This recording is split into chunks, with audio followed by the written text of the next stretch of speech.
Hello, and welcome to the World War Lab channel. Today's story takes us deep into one of the most terrifying and unconventional battles of the Second World War. February 20th, 1945. In the northern sector of Iwo Jima Island, Japanese defensive positions lay hidden beneath layers of volcanic ash and concrete as something unsettling emerged through the gray terrain.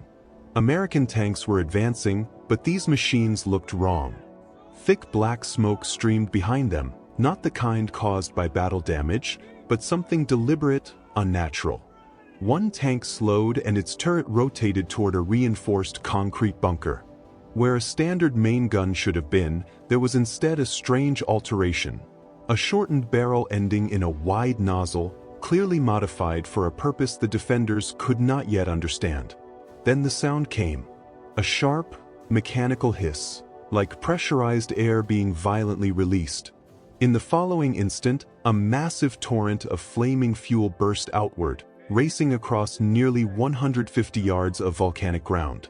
The fire slammed into a neighboring pillbox, wrapping it in a suffocating wave of napalm-thickened death. The screams that followed were brief, cut short almost as quickly as they began. Stunned Japanese soldiers reached desperately for their field telephones, trying to report what they had just witnessed. 8 modified Sherman tanks, each equipped with flamethrowers, weapons unlike anything the defenders had ever faced, had entered the battlefield.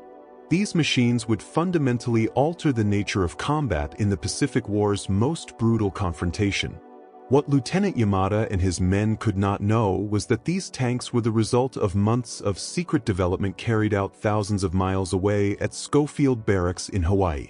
Around the clock, Navy Seabees and Army specialists had worked under top-secret conditions, modifying standard armored vehicles into something far more terrifying.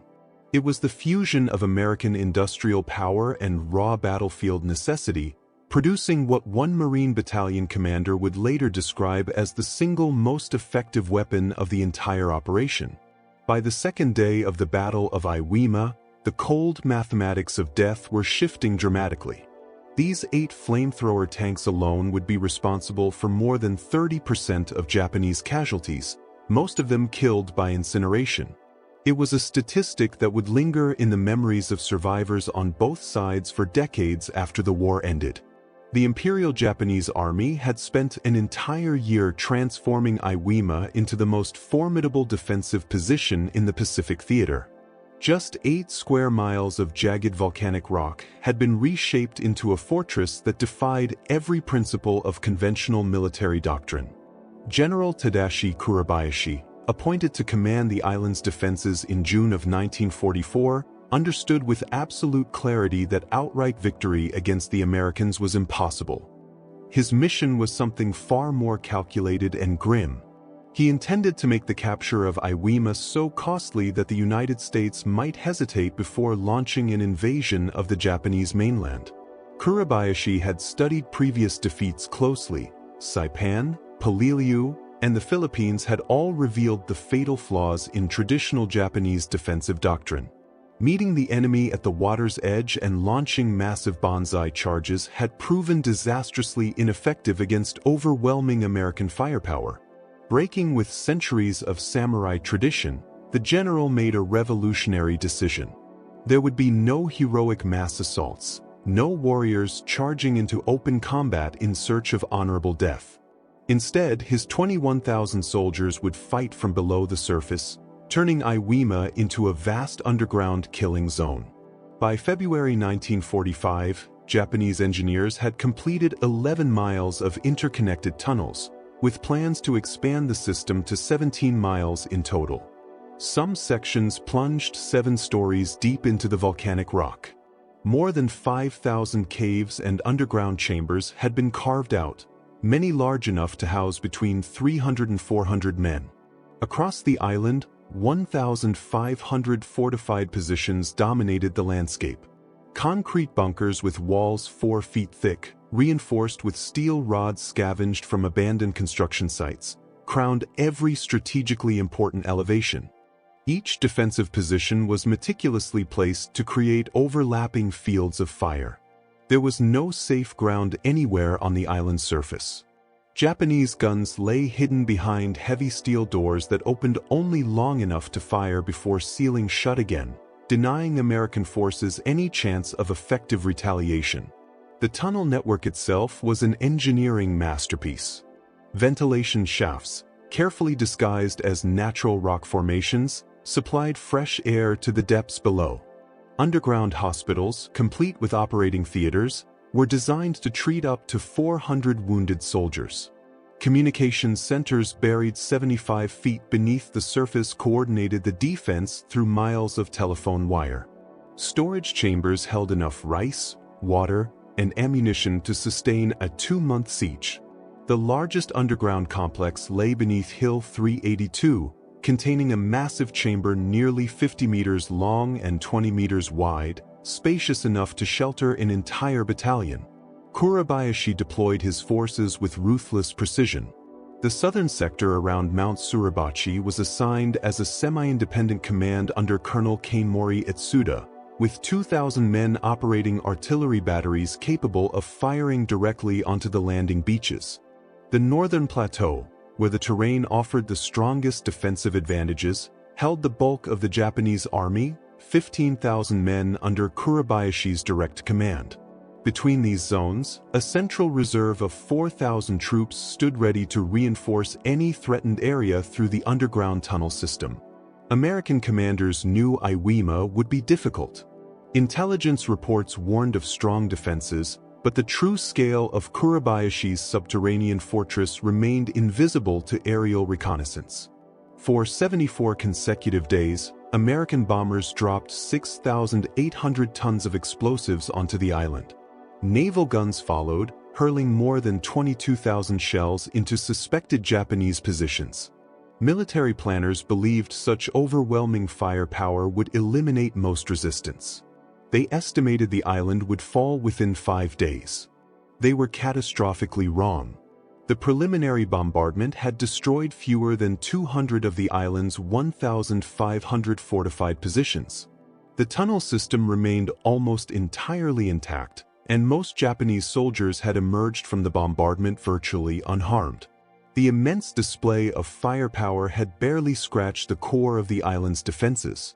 5 months earlier, at Schofield Barracks in Hawaii, Colonel George Unmacht had begun assembling a small team that would quietly revolutionize armored warfare in the Pacific. Unmacht, a career Army officer with 44 years of service, was placed in charge of the U.S. Army Chemical Warfare Service's most secret project in the Central Pacific, known only as CNPAC. His assignment was clear but daunting: develop a weapons system capable of neutralizing Japanese cave and bunker networks that had proven immune to conventional artillery and explosives. The colonel's initial unit was modest in size, consisting only of the 43rd Chemical Laboratory Company. But Unmacht understood that the scale of the challenge demanded exceptional skill.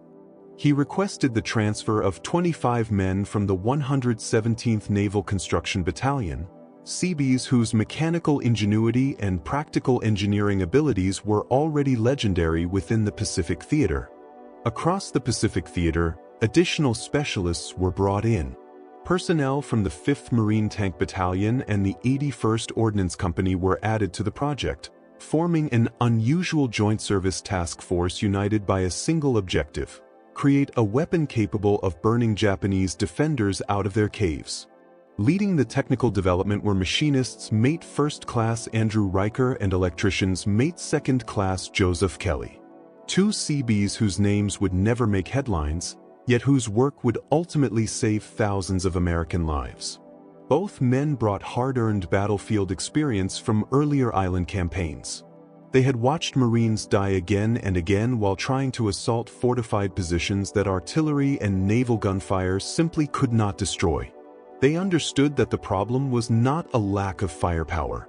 The real issue was how to apply that firepower effectively against an enemy fighting from deep underground. The challenge they faced was immense. Earlier attempts to mount flamethrowers on tanks had produced uneven and often disappointing results. The Army's first designs were little more than crude field improvisations, portable infantry flamethrowers bolted awkwardly onto tank hulls.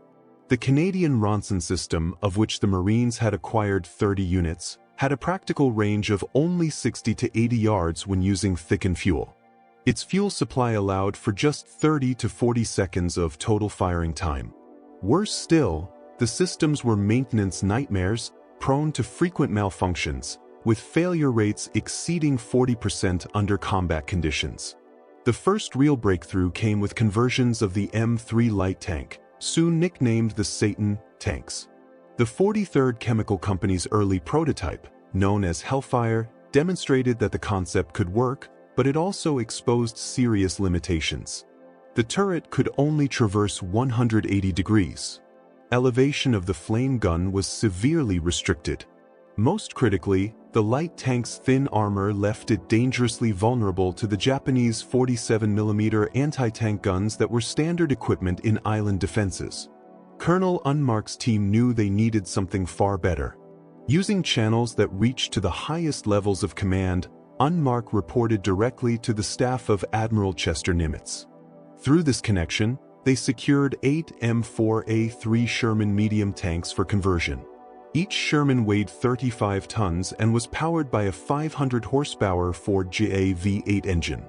Armor thickness ranged from 25 to 76 millimeters. Standard armament included a 75mm main gun and multiple .30 caliber machine guns.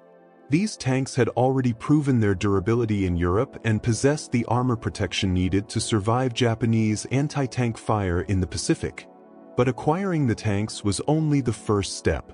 The real innovation began when Riker and Kelly decided to merge the strongest features of 3 different flamethrower systems: the British Ronson, the US Navy's Mark I, and captured German designs recovered in North Africa.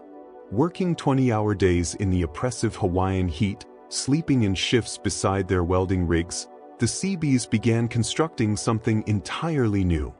The result was designated the CBH-1, Construction Battalion, Hawaii, Model 1. It represented a quantum leap in flamethrower technology. Installing the system required 150 pounds of welding rod and more than 1,100 electrical connections, every one of them essential. Each tank conversion consumed roughly 1,200 man-hours and involved 150 custom machined parts produced by Seabees metalworkers. The cost per vehicle ranged between $20,000 and $25,000, equivalent to roughly $360,000 in today's dollars. The technical specifications were revolutionary. The CBH-1 operated at 300 pounds per square inch of pressure, triple that of earlier designs. Its effective range reached 150 yards with thickened fuel, nearly 3 times farther than portable flamethrowers. The fuel mixture, a carefully balanced blend of diesel fuel, gasoline, and a napalm thickener developed by the 43rd Chemical Laboratory Company, burned at temperatures approaching 1,500 degrees Fahrenheit. The system could sustain continuous fire for up to 80 seconds, though combat doctrine recommended firing in controlled bursts of 2 to 3 seconds to conserve fuel and maintain accuracy. Most importantly, the flamethrower completely replaced the tank's main gun. This allowed a full 270 degrees of turret traverse and elevation ranging from -10 to +35 degrees, all controlled through the Sherman's existing fire control systems.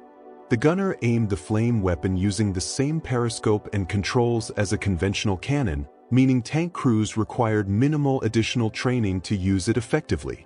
Perhaps the most devastating innovation, however, was psychological. The modified tanks were painted in standard Marine Corps olive drab. There were no special markings, no visible indication of their true purpose. To Japanese observers, they looked exactly like ordinary Sherman tanks, until the moment they fired. By then, escape was impossible. The fuel system itself was a feat of engineering.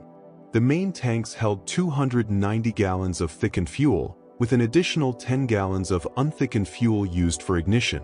A separate pressure vessel contained compressed nitrogen, chosen specifically because nitrogen would not support combustion if the tank was penetrated.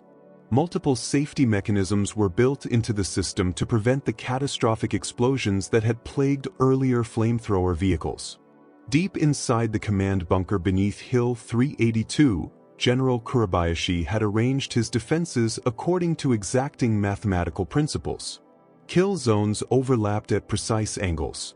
Artillery spotters concealed in spider holes could direct fire onto any grid coordinate within seconds. Machine gun emplacements were positioned to create interlocking fields of fire, channeling American units into pre-registered artillery targets. The general's defensive philosophy was brutally simple. Conserve ammunition. Stay underground. Force the Americans to come to you. His standing orders, issued to every subordinate commander, were unambiguous. Do not die until you have killed 10 Americans. No large-scale counterattacks were authorized. Every soldier was instructed to hold position until overrun, then continue fighting with grenades, bayonets, and finally bare hands. By this grim arithmetic, Kurabayashi believed his 21,000 defenders could inflict 210,000 casualties, more than the entire American invasion force. Japanese defensive doctrine had evolved dramatically since the early battles of the Pacific, informed by hard lessons learned at Saipan and Peleliu. Intelligence reports from those campaigns had reshaped how the Imperial Army prepared for what it knew would be its most desperate stand. Intelligence reports from Saipan and Peleliu had repeatedly emphasized just how vulnerable flamethrower operators were on the battlefield. The weapon's unmistakable signature, thick black smoke produced by burning diesel fuel, made flame operators easy to identify even at long distances. Their limited range forced them to move dangerously close to enemy positions, fully exposed to hostile fire. In earlier island battles, casualty rates among infantry flamethrower teams had exceeded 70%, with some units suffering losses as high as 92% among their flame operators alone. As a result, Japanese forces developed specialized training focused entirely on countering flamethrowers.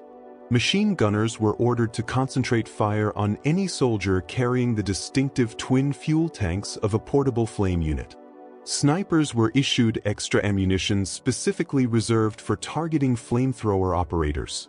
Infantry units practiced rushing flame teams with bayonets, exploiting the weapon's minimum range, a deadly weakness where the operator could not depress the nozzle far enough to defend himself. But all of this planning rested on one critical assumption, that flamethrowers would always be carried by infantry. The concept of armored flamethrowers, tanks capable of approaching fortified positions under the protection of their own armor while delivering precise incendiary attacks at unprecedented range, had never entered Japanese defensive doctrine.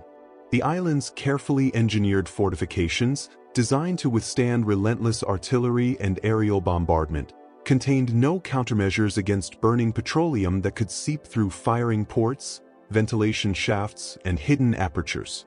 This oversight would prove catastrophic. The very defenses that made the island nearly impregnable would become death traps when confronted with weapons that transformed solid concrete into crematoriums. The 8 M4A3 flamethrower tanks came ashore on Iwima's beaches on February 19, D-Day, interspersed among the standard Sherman tanks of the 4th and 5th Marine Tank Battalions. Their official Marine Corps designation was M4A3R5, though various documents used alternate labels, including POA, CWS, H1 and CBMKUN. They landed during the 5th assault wave at approximately 1,000 hours, after the beaches had been only marginally secured. Navy orders required that the tanks remain in reserve during the initial landings. Marine commanders wanted to evaluate the tactical situation before committing such rare and irreplaceable assets. The flamethrower tanks were distributed carefully, 4 assigned to the 4th Marine Division and 4 to the 5th Marine Division. Each vehicle received a numerical identifier, ranging from 431 through 438. Some crews painted informal nicknames on their tanks, names like Hellfire, Corkscrew, and Blaze of Glory, but most remained unmarked, their true purpose concealed until the moment they were unleashed. For the first 24 hours, the flamethrower tanks sat idle near the beach while Marines died by the hundreds attempting to advance against invisible Japanese defenses. The volcanic ash, rising to a man's calves with every step, turned infantry movement into a grueling ordeal. Conventional tactics failed catastrophically. Naval gunfire could not penetrate bunkers buried beneath 10 feet of volcanic rock and reinforced concrete. Artillery shells detonated harmlessly against positions designed to survive direct hits from 16-inch naval guns. Marine riflemen found themselves assaulting fortifications that might as well have been solid mountains. Casualties on the first day were staggering. A total of 2,420 Marines were killed or wounded. The beach itself became a killing zone as Japanese artillery, previously silent and concealed, suddenly opened fire on the densely packed landing forces. Sherman tanks attempting to push inland bogged down in the ash or were destroyed by well-hidden anti-tank guns. By nightfall, the invasion force had advanced less than 700 yards from the shoreline, falling far short of D-Day objectives that called for the capture of the first airfield. On the morning of February 20th, D+1, the situation had become desperate. The 21st Marine Regiment was pinned down while attempting to cross Motoyama Airfield No. 1. 3 concrete pillboxes dominated the approach, their interlocking machine gun fire creating a kill zone nearly 200 yards wide. 2 rifle companies had already been shattered in frontal assaults.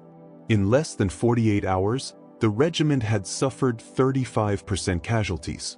Lieutenant Colonel William Duplain, commanding the 3rd Battalion of the 21st Marines, made a decision that would alter the course of the battle. He requested the flamethrower tanks. At 1,420 hours, the first M4A3 flamethrower tank entered combat. Tank number 431, commanded by Staff Sergeant Robert Mesa, a veteran of Saipan and Tinian, advanced toward the Japanese positions from an oblique angle, using the wreckage of destroyed Japanese aircraft as cover. To the defenders watching from their bunkers, it appeared to be just another Sherman attempting yet another doomed assault. Mesa advanced cautiously, fully aware that surprise was their only real advantage. Inside the tank, the 5-man crew prepared for the moment they had trained for. Driver Private First Class James Morrison guided the 35-ton vehicle through the treacherous volcanic ash that threatened to swallow it whole. Assistant Driver Private Robert Chin manned the bow machine gun, scanning for Japanese infantry.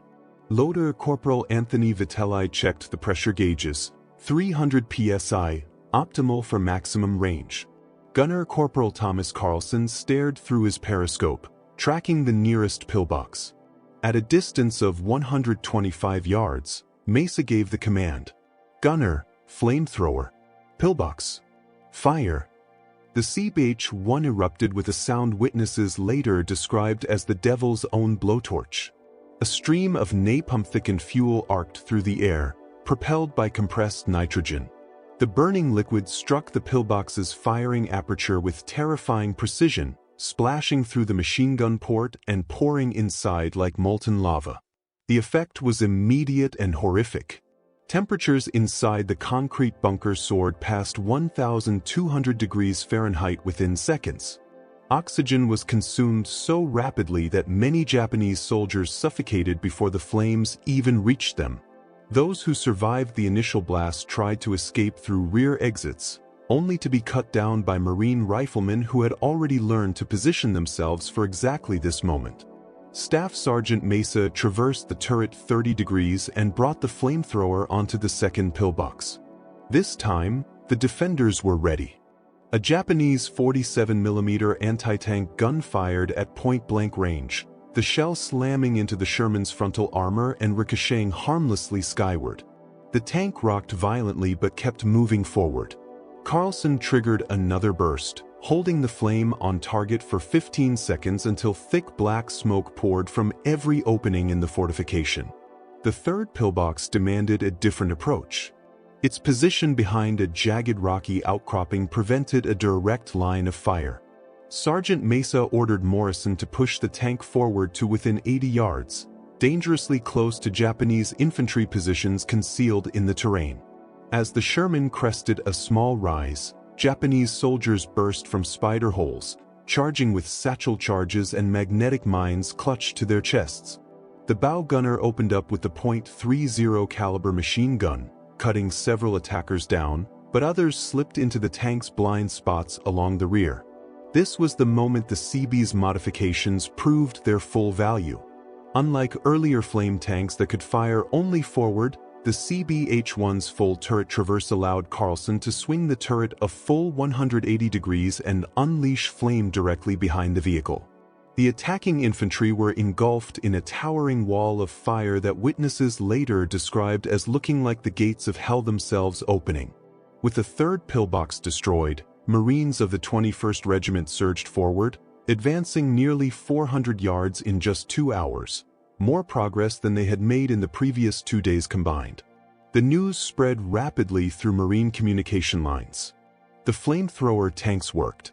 Even more importantly, they survived where conventional armor had failed. Within 6 hours, all 8 flamethrower tanks were engaged across the front. The tactical shift was immediate and dramatic.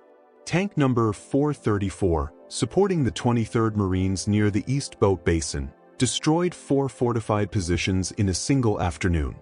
Its crew developed a method they called corkscrew and burn, advancing in a spiraling pattern to evade anti-tank fire while maintaining constant flame suppression. The psychological impact proved as devastating as the physical destruction. Japanese soldiers, trained and conditioned to die at their posts, began abandoning positions when they saw the flame tanks approaching. Fortifications were left unmanned rather than defended to the death. Tank number 437 introduced breach and clear tactics while supporting the 24th Marines. First, the flamethrower would incinerate the defenders inside a bunker. Then Marine engineers rushed forward with demolition charges to permanently destroy the structure. This combination proved brutally effective against positions that had resisted days of conventional assault. In a single afternoon, 1 flamethrower tank and its accompanying engineer team eliminated 7 bunkers that had previously halted an entire battalion's advance. Yet it was tank number 432 that revealed the weapon's true psychological power. Supporting the 26th Marines near the base of Mount Suribachi, the tank rolled toward a complex of interconnected caves. Commander Sergeant William Patterson ordered his driver to halt 100 yards from the cave entrances. Through his periscope, Patterson could see Japanese soldiers watching from within the shadows. He ordered a brief burst of flame, not at the caves, but into the open air as a demonstration. The effect was immediate and unprecedented. Japanese soldiers began fleeing through rear exits, abandoning positions they had been ordered to defend to the death. Marine riflemen were so stunned by the sight that many initially failed to fire on the retreating enemy. Within 30 minutes, an entire defensive sector collapsed without the flamethrower tank firing directly into a single enemy position. It marked the first mass abandonment of fortified defenses in Japanese military history. By nightfall on February 20th, Marine units were already reshaping their tactics around the availability of flamethrower tanks. Attacks were delayed until flame tanks could be brought forward. Infantry learned to advance roughly 50 yards behind the tanks, close enough to exploit the shock effect, yet far enough to avoid the intense heat blast that could singe eyebrows at 30 yards. Artillery observers began designating targets specifically for flamethrower engagement rather than traditional bombardment. The statistics from the first day of flamethrower tank combat were striking. 47 fortified positions destroyed. Marine casualties in supported sectors reduced by 40% compared to the previous day. 600 yards of ground gained in areas that had remained frozen for 48 hours. But the most significant figure was psychological. For the first time, large numbers of Japanese soldiers were choosing flight over certain death. The Japanese response came swiftly but proved largely ineffective. That night, General Kurabayashi issued emergency orders declaring the flamethrower tanks priority targets. All available 47mm anti-tank guns were ordered to concentrate fire on them. Special assault teams were formed, volunteers tasked with attacking the tanks using explosive charges strapped to their bodies. Infantry units were instructed to concentrate rifle fire on the tank's vision blocks in hopes of blinding the crews. Yet the core problem remained unsolvable. Until they fired, flamethrower tanks were indistinguishable from standard Shermans. Japanese gunners could not identify priority targets until it was already too late. Worse still, focusing on the flame tanks meant ignoring conventional Shermans providing covering fire. Through mechanical innovation, the Americans had achieved complete tactical surprise. On February 23, D+4, the same day Marines raised the flag atop Mount Suribachi, the flamethrower tanks faced their greatest test. The 3rd Marine Division was attempting to seize Hill 382, the second highest point on Iwo Jima and the linchpin of Kuribayashi's northern defensive line. The hill was riddled with bunkers and tunnels descending 7 stories underground. Every approach had been pre-registered with artillery and mortars. Japanese engineers had designed the position to be impregnable, with multiple defensive layers, interlocking fields of fire, and underground galleries that allowed defenders to reappear behind advancing attackers. Earlier assaults had ended in disaster, with casualty rates exceeding 50%. The 1st Battalion, 9th Marines, had already lost 70% of its combat strength just trying to reach the base of the hill. At 0800 hours, 4 flamethrower tanks advanced in echelon formation, supported by 6 conventional Shermans and a full battalion of Marine infantry. This time, the Japanese were ready. Hidden 75mm mountain guns, far more powerful than the standard 47mm anti-tank weapons, lay concealed, waiting for the tanks to come into range. Heavy weapons, larger than the standard 47mm anti-tank guns, had been positioned specifically to counter the flamethrower tanks. As the lead flame tank crested the first rise, concentrated fire erupted from 3 concealed emplacements. The first round struck tank number 433 in the track, snapping it and leaving the vehicle immobilized. Despite the hit, the crew continued operating the flamethrower while stationary, projecting a continuous curtain of fire that masked the movement of the following tanks and suppressed Japanese firing positions. The crew of 433 understood what they were doing. Their sacrifice created the opening the others needed. Tank number 431 pushed forward through the rolling smoke, advancing under artillery fire that would have annihilated any infantry assault. Shrapnel hammered against the armor plating like hail. Driver Private First Class Morrison later described steering almost entirely by instinct, peering through a periscope into smoke so dense he could barely see 10 feet ahead. At 60 yards from the main Japanese bunker complex, tank number 434 unleashed its flamethrower. This time, however, the defenders had adapted. Japanese engineers had installed steel shutters over bunker apertures, plates that could be slammed shut between machine gun bursts. The flaming fuel splashed against sealed steel and ran harmlessly down the surface. For a moment, it appeared the Japanese had found an effective counter to the flame tanks. Then Gunner Corporal Michael Rodriguez noticed something crucial. The steel plates began to glow cherry red under sustained flame contact. Metal heated to that degree would deform. Rodriguez made a risky decision. Ignoring doctrine, he held the trigger down for 45 seconds, dangerously draining the tank's fuel reserves. The steel warped. Gaps opened. The burning mixture forced its way inside. The bunker became an inferno. Ammunition detonated in violent chain reactions. Concrete fractured from thermal shock. Secondary explosions tore open tunnel entrances that Japanese engineers had carefully hidden. Marine infantry surged forward, hurling satchel charges into every opening before the defenders could regroup. Within 3 hours, the outer defenses of Hill 382 had been shattered.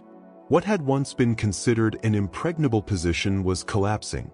Yet the battle also exposed the flamethrower tank's limitations. Tank number 431 exhausted its fuel supply after 80 seconds of continuous firing. Refueling required withdrawing to designated rear areas where specialized fuel trucks waited, a process that took at least 2 hours. During that window, Japanese defenders could reorganize and reinforce. The tanks were devastating, but they were not inexhaustible. On that same day, another truth became clear. Man-portable flamethrowers still had a vital role to play. When flame tanks were unable to maneuver through a narrow ravine known as the amphitheater, Corporal Herschel Woody Williams advanced on foot carrying a 70-pound M2-2 flamethrower. Over 4 hours of brutal combat, protected by only 4 riflemen, 2 of whom were killed shielding him, Williams destroyed 7 pillboxes that tanks could not reach. His method perfectly complemented the flame tanks. Where armor could not go, determined men carrying portable flamethrowers could still advance. Williams' actions that day would earn him the Medal of Honor. Decades later, he would become the last living World War II Medal of Honor recipient, passing away in June 2022 at the age of 98. His citation read in part that he was quick to volunteer his services when tanks were maneuvering vainly to open a lane for the infantry through the network of reinforced concrete pillboxes, buried mines, and black volcanic sands. Alone, Williams advanced repeatedly to silence devastating machine gun fire from positions others could not reach. The statistics from the first week of combat told a remarkable story. In sectors supported by flamethrower tanks, Marine casualties dropped by 40% compared to unsupported assaults. Japanese positions that had resisted days of conventional attacks fell within hours. Over 7 days, the 8 flame tanks consumed approximately 70,000 gallons of fuel mixture, destroying an estimated 300 fortified positions. Daily fuel consumption averaged 10,000 gallons, creating a massive logistical challenge that required the establishment of specialized fuel depots dangerously close to the front lines. By early March, the battle shifted to Iwo Jima's northern plateau, a nightmarish landscape of sulfur pits, twisted ravines, and jagged volcanic rock that made tank movement nearly impossible. General Kurabayashi had deliberately positioned his final defensive line there, knowing the terrain overwhelmingly favored the defenders. Marines soon dubbed the area the meat grinder. One hill alone cost 850 casualties to capture. Tanks attempting to cross the broken ground shredded their tracks on razor-sharp volcanic stone or became immobilized on obstacles hidden beneath loose ash. Once again, the flamethrower tanks adapted. Unable to maneuver freely, they were repositioned as mobile pillboxes, anchoring key points to support infantry advances. Marine engineers from the 5th Engineer Battalion worked through the nights, often under sniper fire, building ramps and clearing paths so flame tanks could reach areas previously believed unreachable. When direct assaults proved impossible, the tanks fired indirectly, bouncing streams of flame off rock faces to reach around corners and into defilated positions. On March 8, D+17, tank number 436 achieved what crews later called the impossible shot. Supporting the 9th Marines' assault on Cushman's Pocket, a dense complex of caves and bunkers carved into a near-vertical cliff, the tank's commander, Sergeant Daniel Foster, calculated that a flame stream fired at maximum elevation might arc over the cliff edge and drop into Japanese positions from above. The physics were barely workable. The CBH-1 flamethrower could elevate to 35 degrees, but the shot required closer to 40. Foster ordered his driver to position the tank atop a mound of rubble created by naval bombardment, tilting the entire vehicle backward. With the Sherman precariously balanced and enemy mortars exploding around them, Gunner Corporal Anthony Vitelli fired. The napalm arced high into the air, seemed to hang motionless for an instant, then cascaded downward into the Japanese defenses. The impact was devastating, not only physically, but psychologically. Japanese soldiers had believed their elevated positions were immune to flamethrower attack. That belief died in the flames. Witnesses later reported soldiers leaping from cliffs rather than burn alive, choosing death by falling over death by fire. By mid-March, the flamethrower tanks had become the centerpiece of a fully integrated combined arms system. Each flame tank operated with a dedicated support element, conventional tanks to suppress enemy anti-tank guns, infantry to provide close protection and exploit breakthroughs, protection against suicide attackers, engineers clearing obstacles, and ammunition carriers hauling forward 300-gallon fuel trailers that extended operational time all became standard elements of flamethrower tank operations. This level of integration marked a revolution in assault tactics, one that would influence Marine Corps doctrine for decades to come. Fuel logistics alone demanded extraordinary effort. Electricians mate second-class Alan Kissel, one of the original designers, accompanied the tanks to Iwo Jima to supervise maintenance in the field. He later reported that keeping just 8 flamethrower tanks operational required a supply chain stretching all the way back to Pearl Harbor. Fuel mixing stations operated around the clock, combining diesel fuel, gasoline, and napalm powder in exact proportions. The mixture had to be used within 72 hours or it would separate, clogging the flame guns and rendering the system useless. The Japanese response continued to evolve as well. Specialized tank killer teams were formed, volunteers tasked with attacking armored vehicles using explosive charges strapped to their bodies. These human bombs achieved limited success. On March 11th, tank number 438 was destroyed when a Japanese soldier detonated himself against the vehicle's engine compartment, killing 3 of the 5 crew members. But such tactics proved ultimately futile. For every flame tank damaged, replacements rolled forward from the beach. Disabled tanks were often repaired and returned to combat within days. From his command bunker deep beneath the northern plateau, General Kurabayashi grasped the strategic implications. In his final report to Imperial Headquarters, transmitted on March 17, he wrote, "The enemy's special flame tanks have proven more effective than all their artillery and aerial bombardment combined. They achieve in minutes what conventional weapons cannot accomplish in days. We possess no effective counter to this weapon. The Americans have not only superior numbers, but superior imagination." The climax came during the final week of March as Marine units pushed into the gorge, Kurabayashi's last major stronghold. This twisted labyrinth of ravines and caves, dubbed the Bloody Gorge by Marines, represented the ultimate confrontation between American tactical innovation and Japanese defensive resolve. Within an area less than 700 yards square, the remaining 3,000 Japanese defenders prepared for their final stand. On March 21, D+30, every operational flamethrower tank was concentrated for a coordinated assault. 6 of the original 8 were combat-ready, with 2 undergoing repairs, and they were reinforced by 4 additional flame tanks rushed in from Hawaii. These newer vehicles used the less capable Ronson system, with an effective range of only 60 to 80 yards, but together they formed the largest concentration of flamethrower weapons ever employed in the Pacific War.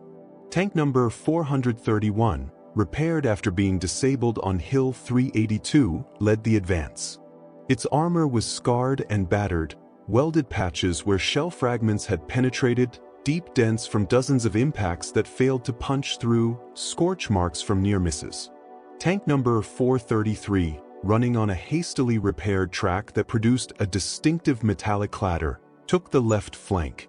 Tanks 434, 436, and 437 formed the center, while number 432 anchored the right. The assault began at 1,000 hours. The tanks advanced in a crescent formation, creating overlapping fields of flame that left no dead ground for defenders to exploit. Marine infantry followed closely behind, tossing white phosphorus grenades into cave mouths to mark targets for the flame tanks. Engineers moved in immediately afterward, sealing cleared positions with demolition charges. Japanese resistance was fanatical but increasingly hopeless. Suicide squads charged from hidden spider holes only to be incinerated before reaching their targets.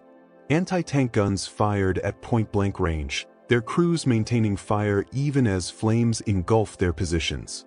In one extraordinary incident, a Japanese officer emerged from a bunker wielding a samurai sword and charged directly at tank number 434. The tank's bow gunner hesitated, perhaps out of shock or respect, allowing Marine riflemen to cut the officer down just yards from the vehicle. His sword was later recovered and sent to Marine Corps headquarters as a symbol of the enemy's desperate courage. By sunset on March 21st, the gorge had been breached. More than 800 Japanese defenders lay dead, many burned beyond recognition. The flamethrower tanks had consumed 8,000 gallons of fuel mixture in a single day, the highest usage rate of the entire campaign. Marine casualties, though still severe at 92 killed and 257 wounded, were a fraction of what a conventional assault would have demanded. Yet the cost of victory was becoming apparent on both sides. Tank crews reported profound psychological trauma from their role in the destruction. Corporal Carlson of Tank Number 431 later testified, "You could hear them screaming when the flame hit.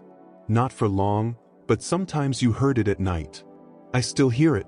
We did what we had to do, but I'll never forget the smell, burning flesh mixed with sulfur from the volcanic rock." Maintenance crews found human remains fused to tank tracks, requiring blowtorches to remove. The tanks themselves were deteriorating under constant combat stress. Transmissions failed from prolonged operation in abrasive volcanic ash. Fuel lines clogged with carbon residue from the napalm mixture. Track pins sheared under the added weight of improvised armor plates welded on for protection. By late March, keeping even 4 tanks operational required cannibalizing parts from damaged vehicles. On March 26, 1945, Iwo Jima was officially declared secure. The battle had lasted 36 days instead of the projected 5. American casualties totaled 26,038. Including 6,821 killed, figures that stunned both the American public and senior military leadership. Japanese losses were nearly total. Of the approximately 21,000 defenders stationed on the island, of the roughly 21,000 Japanese defenders, only 216 survived as prisoners. All others died in combat or, in increasing numbers as the battle dragged on, by suicide rather than face capture or death by flame. The flamethrower tanks had completely transformed the dynamics of the battle. Post-action studies credited them with reducing American casualties by an estimated 5,000 men. They destroyed more than 1,000 fortified positions, consumed approximately 360,000 gallons of fuel mixture, and fundamentally reshaped Marine Corps assault doctrine. Perhaps most importantly, they shattered the long-held myth of Japanese invincibility in prepared defensive positions. Captain Frank Caldwell, commanding Company F of the 26th Marines, offered one of the clearest assessments of their impact. It was the flame tank, more than any other supporting weapon, that won this battle. Artillery, naval gunfire, and aerial bombardment could not drive the Japanese from their underground fortresses. The flamethrower tanks did what nothing else could. Statistical analysis revealed the true scale of their effectiveness. More than 30% of Japanese casualties on Iwo Jima were caused by flame weapons, both tank-mounted and portable. In sectors where flamethrower tanks operated, the rate of advance increased by 300% compared to unsupported attacks. Japanese prisoners, an extreme rarity in Pacific battles, numbered 216, more than the combined total taken at Tarawa, Saipan, and Peleliu. Many of these prisoners specifically cited fear of burning alive as the reason they surrendered. The tactical implications extended far beyond Iwo Jima. The Marine Corps immediately requested 54 additional flamethrower tanks for future operations. Colonel Unmacht's team at Schofield Barracks shifted into full overdrive. Working under AAA priority, the same classification assigned to the B-29 bomber and the Manhattan Project, they developed the improved CB-H-2 model with greater range and reliability. By June 1945, 70 new flamethrower tanks stood ready for Operation Downfall, the planned invasion of the Japanese homeland. The U.S. Army, observing the Marines' success at Iwo Jima, accelerated its own flamethrower tank program. The entire 713th Tank Battalion was converted to flame tanks for the Okinawa campaign. During the Battle of Okinawa between April and June 1945, Army flamethrower tanks consumed more than 200,000 gallons of fuel mixture, proving equally effective against Japanese cave complexes in the island's southern region. What had begun as a last-minute improvisation became standard equipment for Pacific operations. The strategic implications reached beyond battlefield tactics. Japanese military doctrine, refined over centuries, had failed catastrophically against American technological innovation. The flamethrower tanks represented more than a new weapon. They embodied the transformation of warfare from individual bravery to industrial capability. Production statistics told the story clearly. Colonel Unmacht's program ultimately produced 354 flamethrower tanks by the end of the war. The Seabees at Schofield Barracks manufactured 226,343 gallons of flamethrower fuel. The napalm mixing plant they constructed could produce 1,000 gallons per day. This industrial capacity, replicated across the Pacific, meant American forces could quite literally burn their way through Japanese defenses.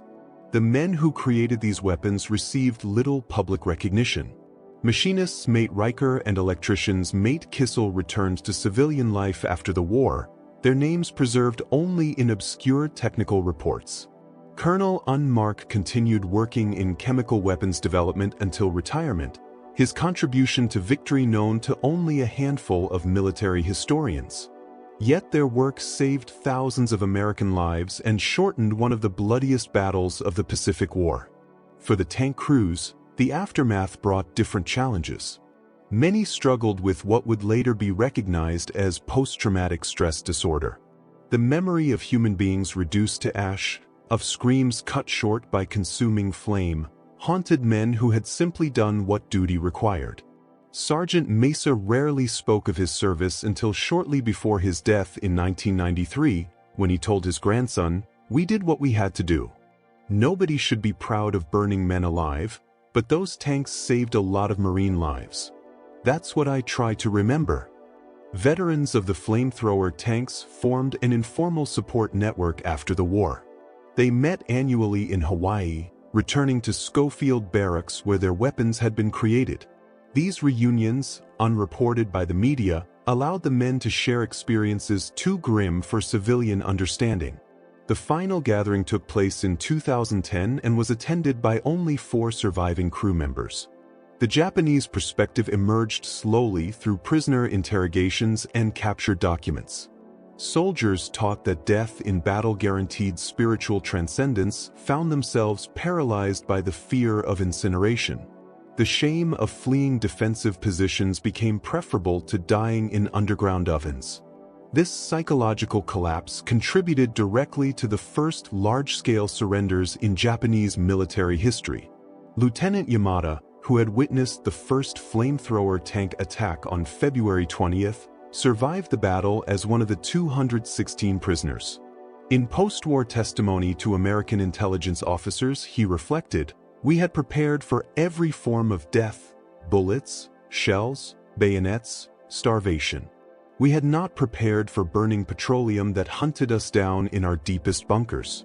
The flame tanks broke our spirit in ways no conventional weapon could. They turned our greatest strength, our underground defenses, into our tombs." Former Sergeant Masao Hayashi, captured after being burned while fleeing a bunker, offered similarly graphic testimony. "The napalm came like a flood, pouring into every space. Men tried to escape through emergency exits, only to find more flames waiting. Some shot themselves rather than burn. Others ran into American gunfire, choosing bullets over incineration." He recalled veteran soldiers who had fought since China refusing to re-enter defensive positions after seeing flame tanks approach. "This was the moment," he said, "when belief in victory finally died." It was not the death they had trained for. The transformation brought about by the flamethrower tanks did not end with the battle itself. In the post-war years, the United States Marine Corps carefully analyzed the experience at Iwo Jima and fundamentally restructured its assault doctrine.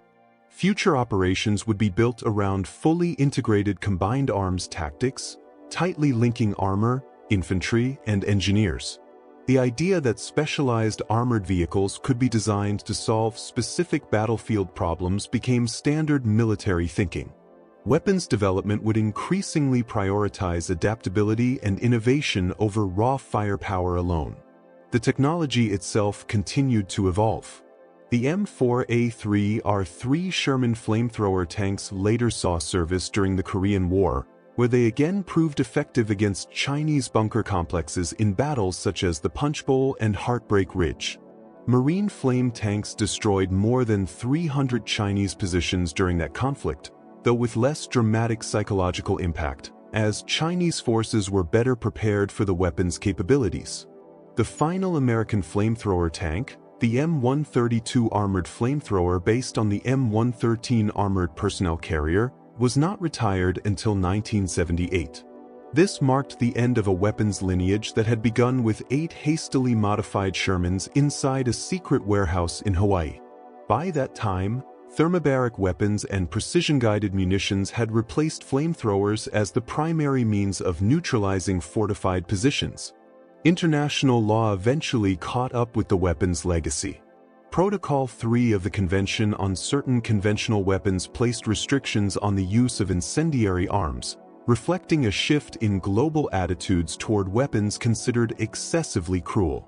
The same flamethrower tanks that had been decisive at Iwo Jima became controversial as public opinion turned against such methods of warfare. Yet military historians often point out the bitter irony. For all their horror, the flamethrower tanks shortened the battle and likely saved thousands of lives that prolonged conventional assaults would have claimed. The scale of the industrial achievement cannot be overstated. During World War II, the United States produced 49,234 Sherman tanks. Only 354 were converted into flamethrower variants. Yet these few hundred vehicles had an impact far out of proportion to their numbers. At Iwo Jima, just 8 tanks altered the course of a battle that might otherwise have dragged on for months and cost tens of thousands more casualties.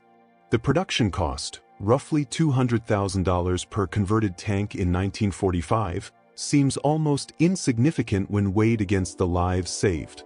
Military analysts later calculated that each flamethrower tank at Iwo Jima may have prevented as many as 625 American casualties when comparing supported and unsupported assault casualty rates.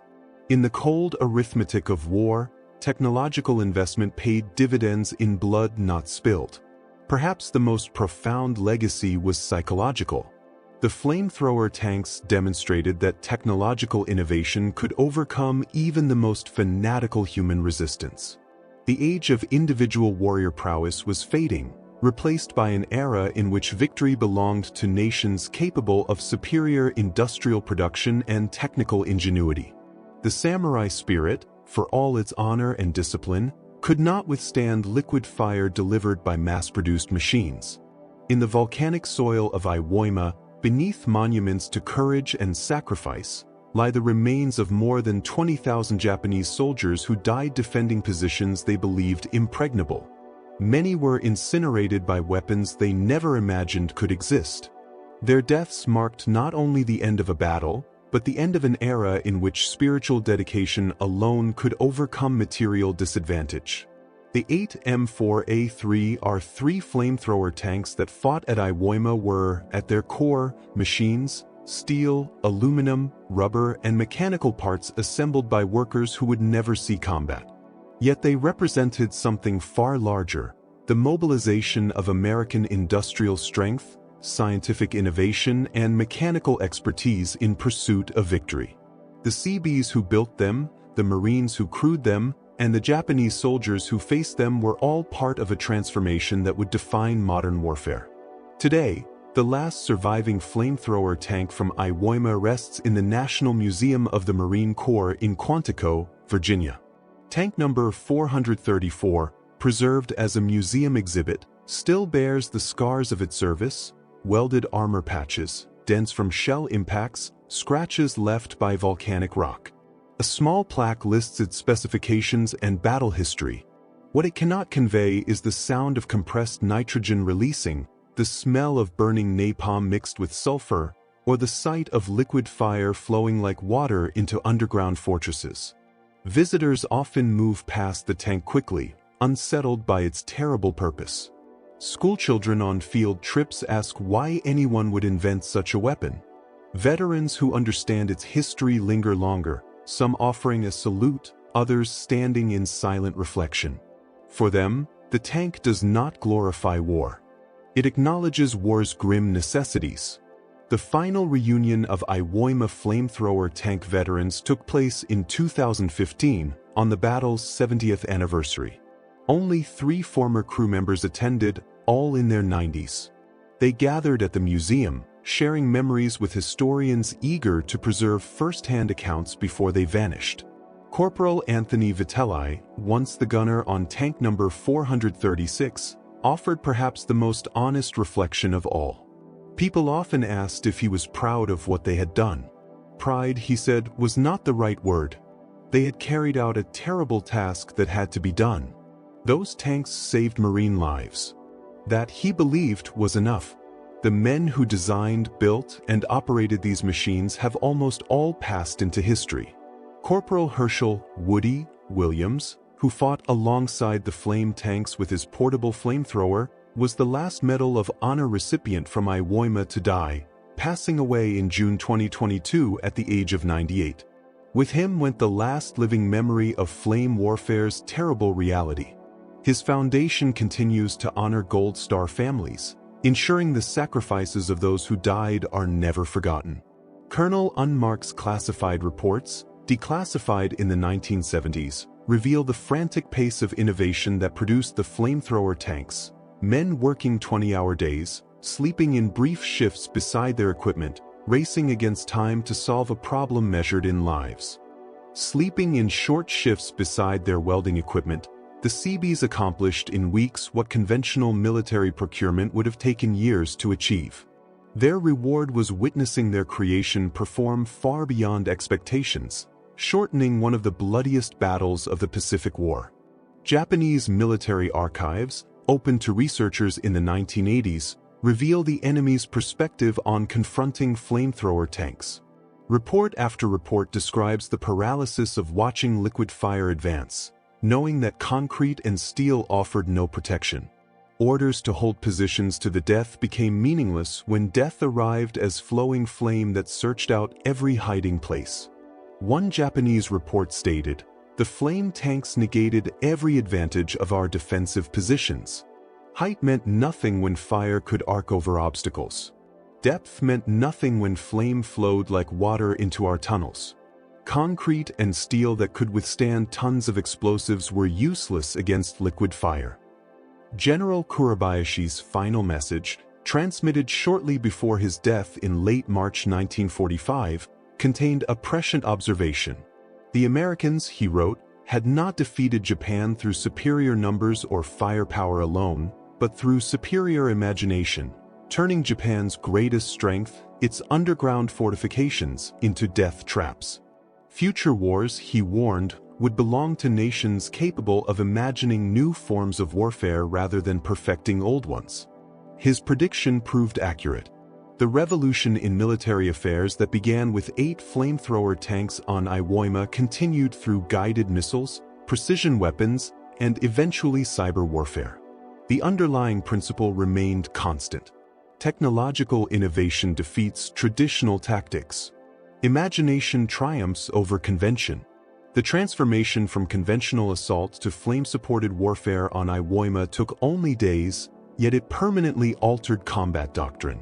Marines trained for traditional frontal assaults learned, under fire, to coordinate closely with flame tanks, using their shock effect to shatter defensive lines once considered impregnable.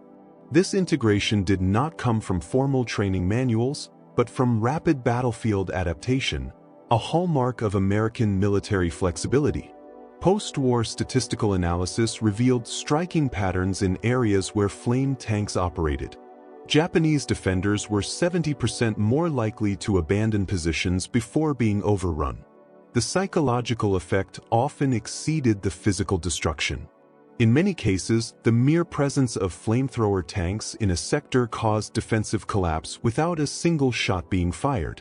One Marine intelligence report noted, "The enemy's fear of flame tanks borders on panic." Prisoners report that soldiers refuse orders to occupy positions once flame tanks are spotted in the area. The 8 flamethrower tanks of Iwo Jima had achieved something extraordinary. In 36 days of combat, they validated an entirely new form of warfare, saved thousands of American lives, and contributed decisively to victory in one of World War II's most critical battles. Their legacy carried forward into every later conflict in which American forces faced entrenched enemies, from Korea to Vietnam to Iraq. Yet the moral questions they raised were never fully resolved. Many surviving tank crewmen struggled with what they had done. The efficiency of killing by fire, the industrial scale of incineration, challenged long-held ideas of honorable warfare. These men had been instruments of a terrible necessity, wielding weapons that reduced human beings to ash in seconds. Many chose silence, taking their memories to the grave rather than burden others with the horror. A final testament came during a reconciliation ceremony on Iwo Jima in 1985. Former tank commander Robert Mesa and former Lieutenant Koshi Yamada, who had witnessed the first flamethrower tank attack, stood together at the site where Tank 431 had fired 40 years earlier. Speaking through an interpreter, Yamada said, "I hated you for 40 years. The flame tanks killed my friends in ways I cannot forget. But I understand now. War makes monsters of us all. You did what you had to do, as did we." Mesa replied quietly, "We were all just boys trying to survive. I'm glad we both lived to stand here today." The two old warriors embraced. As the sun set over Iwo Jima's black sand beaches, they walked together toward the memorial honoring all who had died. Behind them, Mount Suribachi rose against the darkening sky. The island that had once burned with the fury of combat had returned to peace. The age of the flamethrower tank began and ended in the Pacific, its legacy written in fire across volcanic islands. 8 modified Shermans had altered the nature of warfare, proving that victory in modern conflict belonged to nations capable of welding industrial power to battlefield innovation. The flames had long since died, but their impact on military history burned on. In the end, the Battle of Iwo Jima was not won by courage alone, though courage existed in abundance on both sides. It was won by the union of American industrial capacity and battlefield innovation. The flamethrower tanks embodied the convergence of technology, tactics, and determination that would define American military supremacy for generations. They were weapons of their time, necessary evils in a war that demanded total victory. The Japanese defenders fought with extraordinary bravery, obeying orders to resist to the death. They had constructed the most formidable defensive position of the Pacific War, a subterranean fortress that conventional weapons could not destroy. What they had not anticipated were incendiary weapons that poured like molten rain, seeking out every cave and bunker, turning underground sanctuaries into crematoriums. Their defeat was not a failure of courage, but a collision with superior technology and innovation. The numbers tell the final story with brutal clarity. 8 flamethrower tanks, 360,000 gallons of fuel mixture, more than 1,000 fortified positions destroyed, an estimated 5,000 American casualties prevented, over 6,000 Japanese soldiers killed by flame weapons, 36 days of combat that might otherwise have stretched into months. The mathematics of modern warfare, where technological advantage translated directly into lives saved and battles won. The volcanic island of Iwo Jima, later returned to Japan and renamed Iwoto, now shows few visible traces of the battle that once consumed it. Nature has slowly reclaimed the terrain, softening shell craters with vegetation and filling trenches with drifting volcanic soil. Yet beneath the surface, sealed caves and collapsed tunnels still contain the remains of soldiers who perished in the flames, their sacrifice remembered by fewer and fewer living witnesses with each passing year. The final words belong to General Holland Smith, commander of the 5th Amphibious Corps at Iwo Jima, who reflected on the battle in his memoirs. "The flamethrower tanks were the difference between victory and catastrophe," he wrote. "Without them, we would have paid an unbearable price for every yard of that cursed island. They were horrible weapons, but war is horrible business. In the end, they saved more lives than any other weapon we employed." The flames that consumed Japanese positions on Iwo Jima have long since burned out. The men who unleashed them have largely passed into history. Yet the revolution they created, the shift from individual combat to technological dominance, continues to shape military thinking across the world. In 8 modified Sherman tanks, the United States had discovered the weapon that could break the deadlock of the Pacific War's most formidable fortress, permanently altering the character of modern warfare. The battle was over. The war itself would soon follow. But the echo of those flames, the hiss of compressed nitrogen, the sight of liquid fire pouring into underground fortresses, the screams cut short by consuming heat, would reverberate through military history forever. On a volcanic island in the Pacific, the age of the individual warrior ended in fire. The age of technological warfare had begun.